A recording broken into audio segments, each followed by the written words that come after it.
अस्सलाम वालेकुम दोस्तों, एक और वीडियो में I welcome all of you. दोस्तों बात करेंगे आपसे इस वीडियो में एक और सेंट्रल यूनिवर्सिटी के बारे में जहां पर CUET के थ्रू एडमिशन हो रहा है। लास्ट ईयर से इस बार भी उसे इंडिया की टॉप यूनिवर्सिटीज़ में से एक है।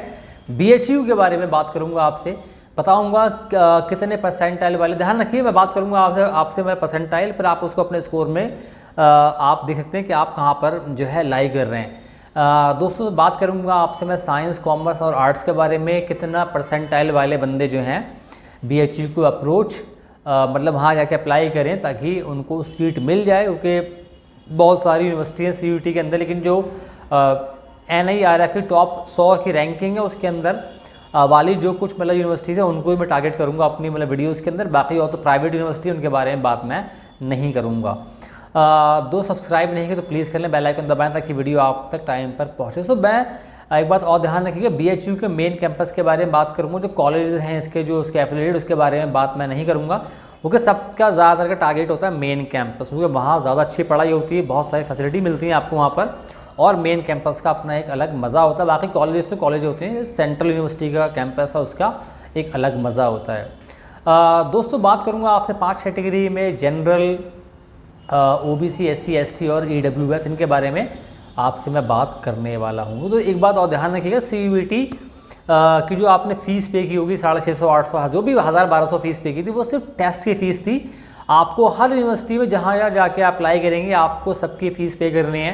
तो अगर आपने 7-8 यूनिवर्सिटी में अप्लाई कर दिया साइंस से BSc में, तो आपके आराम से बहुत ईजीली आपके 5000 रुपये, 6000 रुपये खर्च हो जाएंगे। और इसलिए आपको बहुत ज़्यादा केयरफुली चूज़ करना है ताकि आपको जो टारगेट हो वहाँ चले जाएँ, आपके पैसे भी वेस्ट ना हो। दोस्तों बात करूँगा आपसे मैं पहले, अगर आप दोस्तों जनरल कैटेगरी में आते हैं, साइंस के बारे में पहले बात करेंगे। साइंस से बात करूँगा PCMB, मतलब physics, chemistry, mathematics and biology. अगर आपका टारगेट दोस्तों ये है और आप दोस्तों जनरल आप कैटेगरी से बिलोंग करते हैं, तो दोस्तों मेरे ख्याल से जिनकी परसेंटाइल इन सब्जेक्ट में 87 के अराउंड आ रही है, 80 से 87 आ रही है, वो आराम से अप्लाई कर सकते हैं। और मैं समझता हूँ उनको यहाँ तक आराम से, बल्कि 87 आराम से मिल जाएगा एडमिशन, कोई इशू नहीं होने वाला। तो OBC कैटेगरी से अगर आप बिलोंग करते हैं तो मैं समझता हूँ 84 से लेकर 87 तक, 83 से लेकर 87 तक आपको आराम से मिलने वाला है, कोई इशू आपको नहीं होने वाला। तो अगर आप SC कैटेगरी में बिलोंग करते हैं, मेरे ख्याल से 75 तक अगर आपने स्कोर कर लिया, परसेंटाइल 70+ परसेंटाइल आपने स्कोर की हुई है, तो आपको आराम से एडमिशन मिल जाएगा BHU में।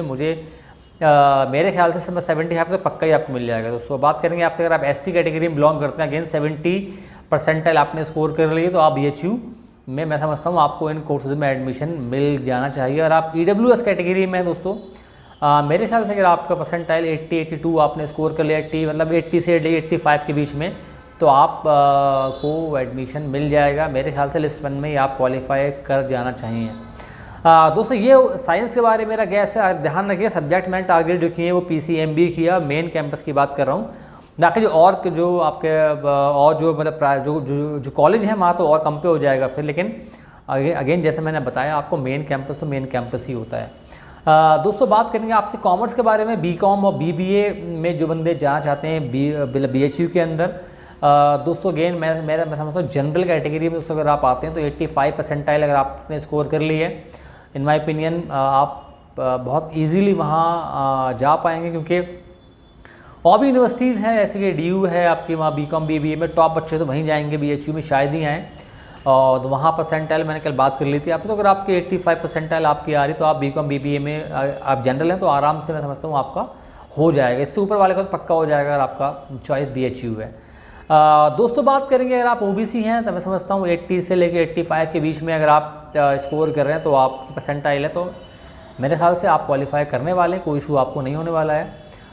दोस्तों अगर आप EWS कैटेगरी में बिलोंग करते हैं, अगेन दोस्तों मेरे ख्याल से सेम, मतलब ये आपके 80 से लेकर 85 के बीच में अगर आप स्कोर कर रहे हैं दोस्तों तो आप क्वालिफाई करने वाले हैं, कोई इशू आपको नहीं होने वाला मेरे ख्याल से।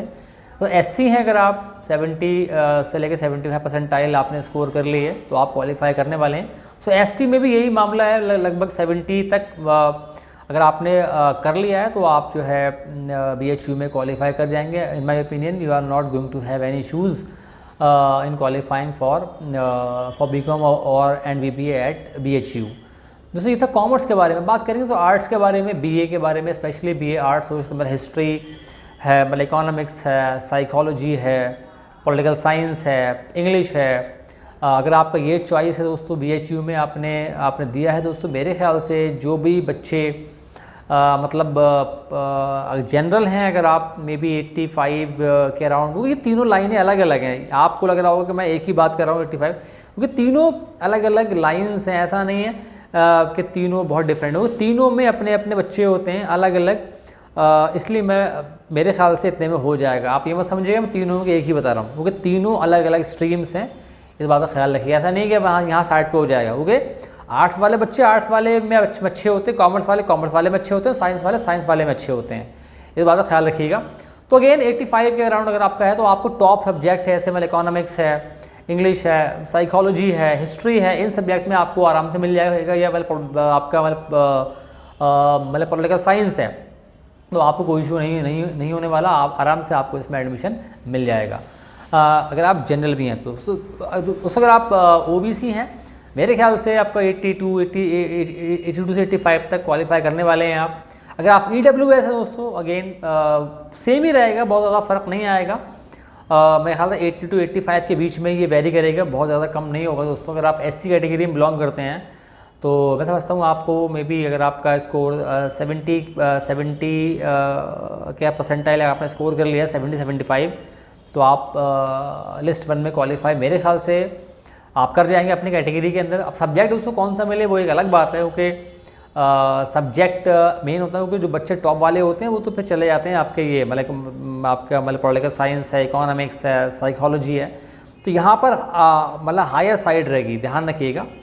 मैं बात कर रहा हूँ कट ऑफ की, तो यहाँ पर अगर आप एससी में 75 तक आपने परसेंटाइल कर लिया तो आपको मिल जाएगा, लेकिन और सब्जेक्ट में लास्ट में बात करें तो 70 तक आपका मामला हो जाएगा, कोई दिक्कत आपको नहीं होने वाली। तो same case is with ST में दोस्तों यही हाल है।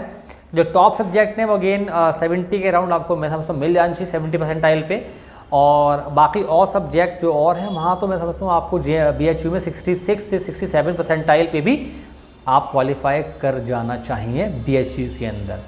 दोस्तों ये था मेरा गैस बीएचयू के बारे में, आज मैंने बताया आपको। इसके बाद जो और टॉप यूनिवर्सिटी हैं जो कि टॉप 100 में आती हैं NIRF की रैंकिंग में, उनमें से एक और चुनूंगा मैं, उसके बारे में बात मैं आपसे करने वाला हूँ। बीएचयू अगेन इंडिया की टॉप 20 में आ रही है, तो इसलिए मैंने उसके बारे में बात की बताया आपको। आई होप मेरी वीडियो पसंद आपको आई होगी, अगर आई तो लाइक सब्सक्राइब शेयर।